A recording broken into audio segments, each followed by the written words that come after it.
प्रसार भारती अभिलेखागार की प्रस्तुति सदाबहार सुनहरे दौर का अनमोल खजाना।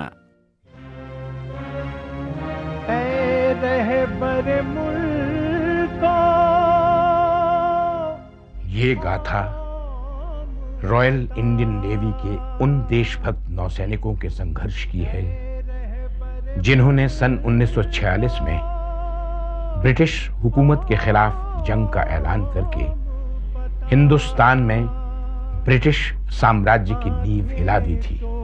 आजादी की जंग का ये वो अध्याय है जिसे नौसैनिकों ने अपने खून से लिखा, लेकिन इतिहास में जो अनलिखा रह गया।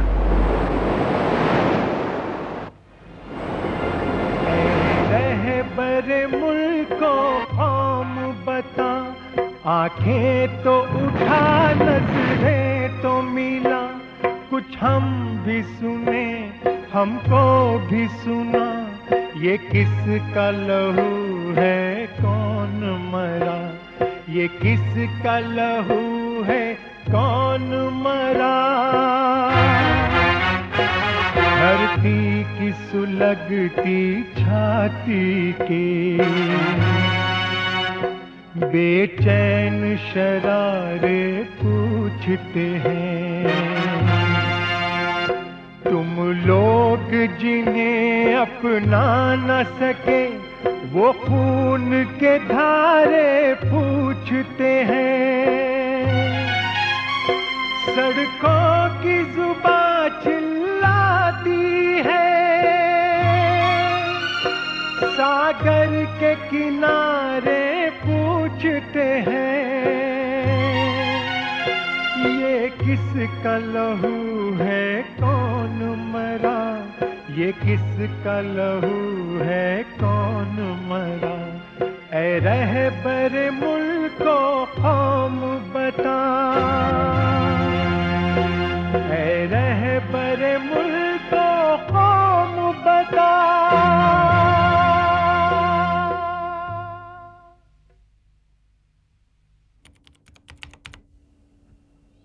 दूसरा विश्व युद्ध समाप्त हो चुका था और रॉयल इंडियन नेवी के नौसैनिकों का कायाकल्प हो चुका था। ब्रिटिशों के प्रति उनकी स्वामी भक्ति, उनकी वफादारी खत्म हो चुकी थी, लेकिन देशवासी अभी भी उन्हें देशभक्त नहीं बल्कि गोरों के गुलाम और उनके पिट्ठू समझते थे, जबकि ये नौसैनिक अपने देशवासियों के कंधे से कंधा मिलाकर चलना चाहते थे। हमारे अपने देशवासी हमें सिर्फ भाड़े के टट्टू समझते थे जो अंग्रेजों के लिए लड़ते हैं, हालांकि ब्रिटिश राज के लिए हमारी वफादारी खत्म हो चुकी थी। हमें लगा कि अब यह सिद्ध करना हमारे ऊपर है कि हम भी उतने ही देशभक्त हैं जितने आजादी के लिए लड़ने वाले हमारे दूसरे देशवासी। हम भाड़े के टट्टू नहीं हैं, देशभक्त हैं। और तब हमने ये सपना देखा कि रॉयल इंडियन नेवी को कब्जे में करके उसे देश के नेताओं के सुपुर्द कर दें और इस तरह से आजादी की जंग में अपने हिस्से का योगदान दें।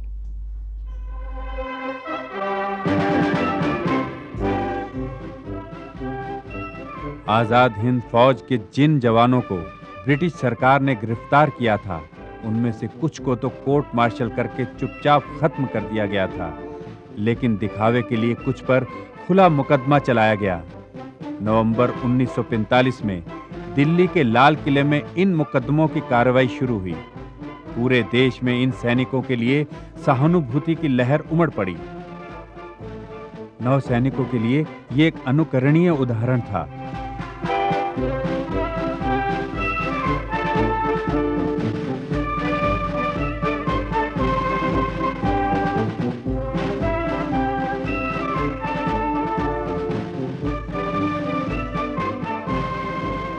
इस मुकदमे के दौरान नेताजी के अपूर्व देश प्रेम, त्याग, बलिदान और साहस की कहानी घर घर फैल चुकी थी। वे भारतीय जनता के हृदय सम्राट बन गए थे। रॉयल इंडियन नेवी के नौसैनिकों को आजाद हिंद फौज के कुछ बंदियों से मिलने का भी मौका मिला था और जहाजों के वायरलेस से वे नेताजी के भाषण भी सुना करते थे। Every Indian, no matter where he may be living at the present time, has a duty towards his country, and he must contribute his due share towards the final victory. कोई बात नहीं है, हम जिंदा रहेंगे या तो मरेंगे, कोई बात नहीं है. बात कोई सही बात यह है, अहम बात यह है, आखिर में हमारी कामयाबी होगी, हिंदुस्तान आजाद होगा. जय हिंद, जय हिंद, जय हिंद, जय हिंद. इसलिए आजाद हिंद फौज के बंदियों की रिहाई के लिए कलकत्ता और दूसरे शहरों में जब बड़े पैमानों पर प्रदर्शन हुए तो नौसैनिकों पर भी इसका जबरदस्त असर पड़ा. उन्होंने देखा था कि देश की जनता किस उल्लास से इन बंदियों का स्वागत कर रही है जिन्होंने ब्रिटिशों के खिलाफ बगावत की. Pioneer trials had just finished. That played on their mind. It was widely advertised through press and media. There were no TVs at that time, but people knew about it. And that excited everybody's imagination.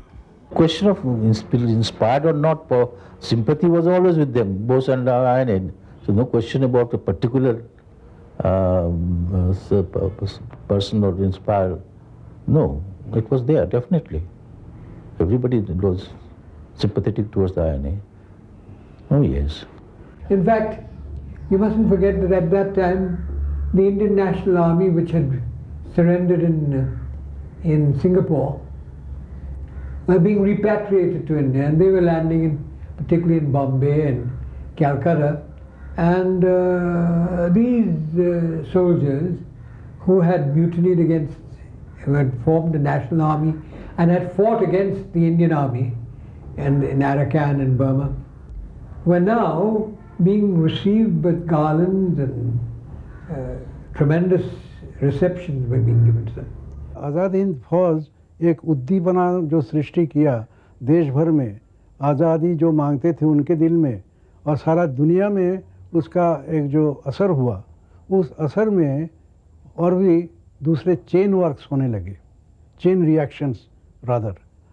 जैसे ये royal Indian navy का जो ratings, इन लोगों का जो विद्रोह का जो भावना उसी से पैदा हुआ. इसके अलावा दूसरे विश्व युद्ध के बाद दुनिया भर में राजनैतिक और आर्थिक दोनों स्तरों पर अशांति की हालत थी.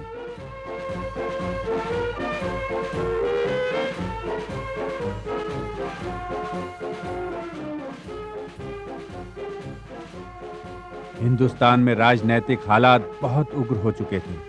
युद्ध खत्म होने के 2 महीने के भीतर जनता ने ब्रिटिश साम्राज्य के खिलाफ संघर्ष तेज कर दिया था. युद्ध के 6 सालों की तकलीफें और 200 वर्षों से दबी पड़ी घृणा अब आजादी पाने की इच्छा के रूप में प्रकट होने लगी थी. ब्रिटिश सरकार इस बदले माहौल को पहचान चुकी थी. भारतीय नेताओं के साथ विचार विमर्श करने के लिए वायसराय वेवल ने शिमला कॉन्फ्रेंस में सभी प्रमुख राजनीतिक दलों के प्रतिनिधियों को आमंत्रित किया था, लेकिन गहरे मतभेदों के कारण यह सम्मेलन असफल रहा था.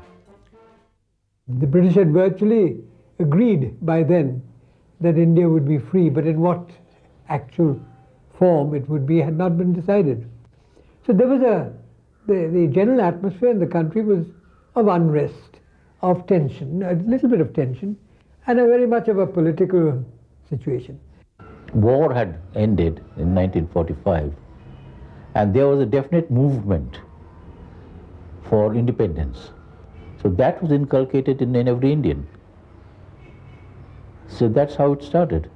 Certain amount of political pressure was there, and we knew that India going to be independent fairly soon.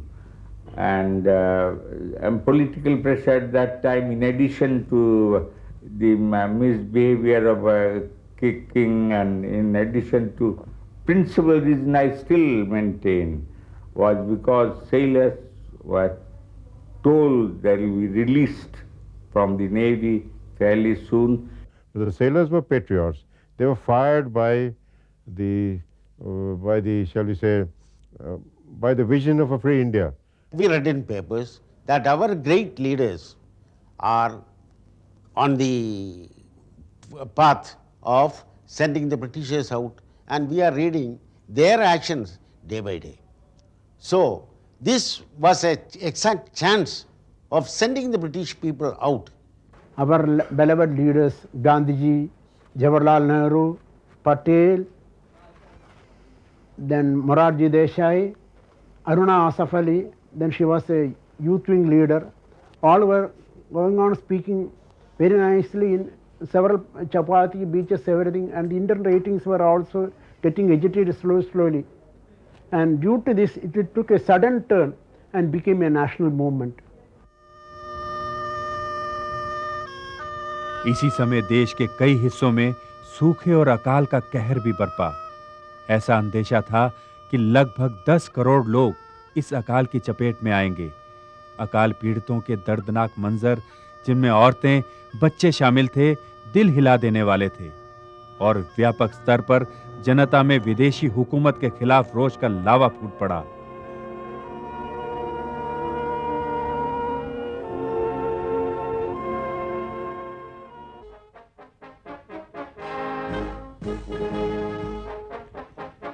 देश के इस राजनीतिक माहौल से नौसैनिक अछूते नहीं रह सकते थे।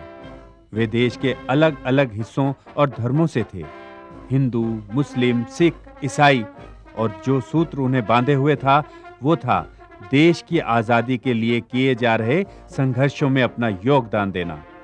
वे देश की जनता से अपनी नई पहचान पाने को उतावले थे और बैरकों के अंदर के हालातों ने स्थिति को और भी विस्फोटक बना दिया था।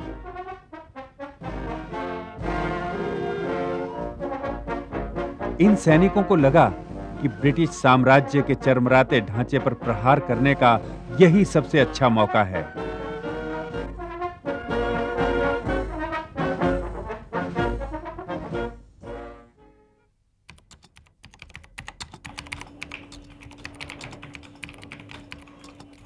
ब्रिटिशों ने अंतिम रूप से जब हिंदुस्तान से हटने का फैसला लिया, उससे बहुत पहले से ही क्रांति की इच्छा भारतीय दृश्य पटल का हिस्सा थी।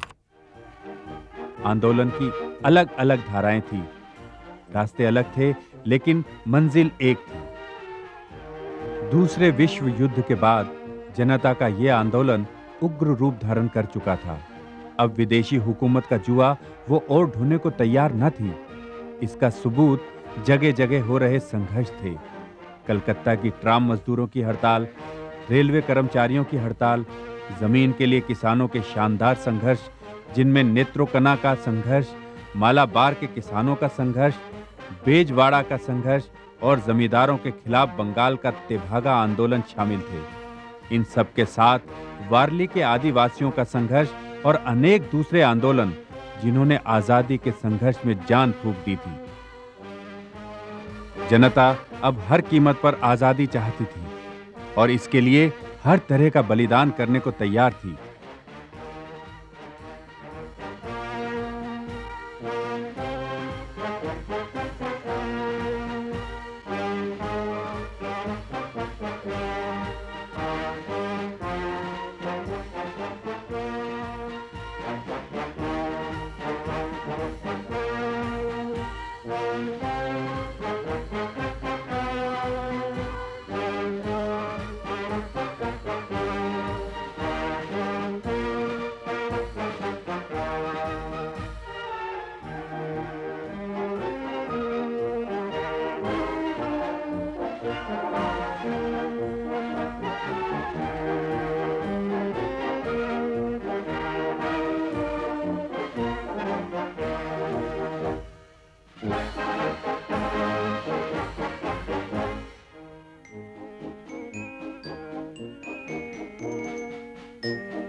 आंदोलन और भी कई सेवाओं में हो रहे थे, जिनमें जूट महिला कामगारों का संघर्ष, गोदी मजदूरों की हड़ताल, बंबई के मजदूरों की हड़ताल, होटल कामगारों की हड़ताल, चाय बागान मजदूरों की हड़ताल, कपड़ा मिल महिला कामगारों की हड़ताल, डाकतार विभाग में हड़ताल और फिर कानपुर के कपड़ा मिलों की हड़ताल।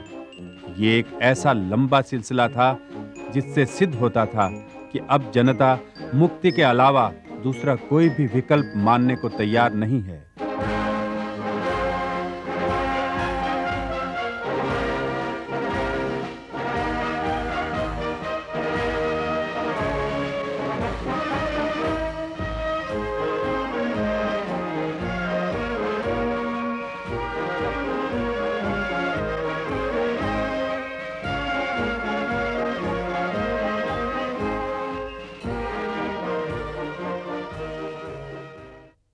और यहाँ का माहौल जो बना हुआ था। और एक बड़ी बात और जो लोग भूल जाते हैं, जानबूझ के नहीं कहते, कि यहाँ पर वर्किंग क्लास मूवमेंट बड़े जोरों पर थी।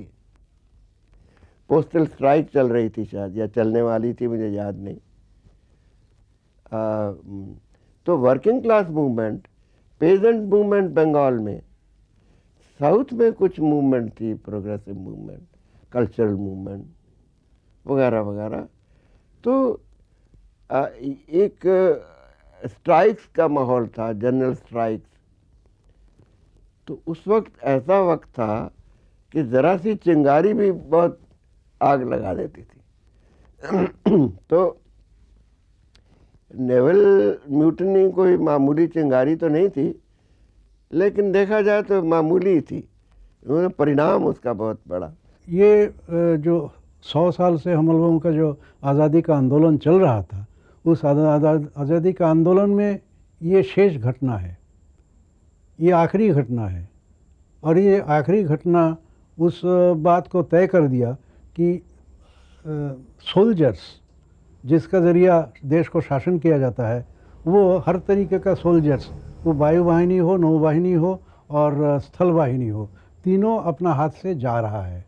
हमारे देश के अंदर ये जो 1945 के आखिर से लेकर और जब तक ये आज़ादी आई, ये जो पीरियड है 1.5-2 साल का, इसमें एक जो मैस अपसर्ज था, साम्राज्य विरोधी जो जन आंदोलन था, वो बहुत तेज था, बहुत गहरा था। यानी अंग्रेज़ डर गए और उन्होंने कहा कि हम तो अब आप ट्रांसफ़र ऑफ पावर के लिए बातचीत करेंगे कांग्रेस और मुस्लिम लीग के नेताओं के साथ। ये तरह नेशनल स्ट्रगल तो थी, लेकिन उसके संग संग क्लास स्ट्रगल भी थी, वर्गीय संघर्ष भी था और राष्ट्रीय संघर्ष भी था। इन दोनों का मिश्रण था। उसका गहरा असर हर एक गांव, हर एक कस्बे, हर एक शहर में और हर एक जनजाति जो थी उसके ऊपर था। नौजवानों के ऊपर तो ख़ास तौर से था, फ़ौज के ऊपर भी असर हुआ। आखिर फ़ौज भी तो हिंदुस्तानी फ़ौज थी। तो जब ऐसा वातावरण हो सारे देश के अंदर, उनके ऊपर भी असर पड़ता है।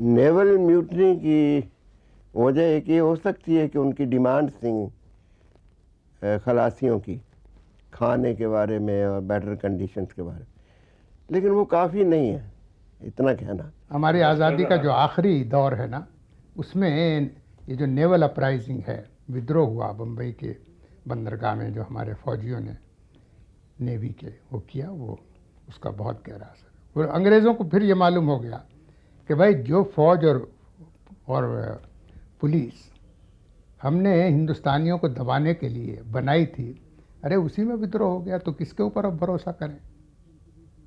और इसलिए इनके साथ तो बातचीत करके वो आज़ादी देनी पड़ेगी कुछ ना कुछ। और इसीलिए उन्होंने बातचीत शुरू कर दी। यानी वो अंग्रेजी में जिसको कहते हैं कि they saw the writing on the wall, उनको लग गया कि भाई अब ज़्यादा इस देश के अंदर, यानी ये लास्ट स्टेज होता है कि आपने जो फौज बनाई थी हिंदुस्तानियों की, हिंदुस्तान को दबाने के लिए और अपने साम्राज्य को यहाँ पर रखने के लिए, उसी में विद्रोह हो गया तो फिर किसके ऊपर भरोसा करोगे? कितने अंग्रेज़ जो हैं वो आकर यहाँ अंग्रेज़ हिंदू यहाँ इस इतने बड़े देश को जो है वो कंट्रोल कर सकते हैं? वो हिंदुस्तानी फौज ही कर सकती है। हम सोच रहे थे कि रॉयल इंडियन नेवी को अपने अधिकार में लेकर हम इसकी सूचना देश के नेताओं को देंगे, वो देश की जनता को अपने साथ लाएंगे और इससे जो हालात बनेंगे वो थल सेना और वायु सेना को भी आंदोलन में खींच लाएंगे और इस तरह से ब्रिटिश साम्राज्य का ढांचा भरभरा कर गिर पड़ेगा। धरती की सुलगती छाती के बेचैन शरारे पूछते हैं, तुम लोग जिन्हें अपना न सके वो खून के धारे पूछते हैं। सड़कों की जुबां चिल्लाती है, सागर के किनारे पूछते हैं, ये किसका लहू है कौन मरा, ये किसका लहू है कौन मरा। ऐ रहबर मुल्को कौम बता, ऐ रहबर मुल्को कौम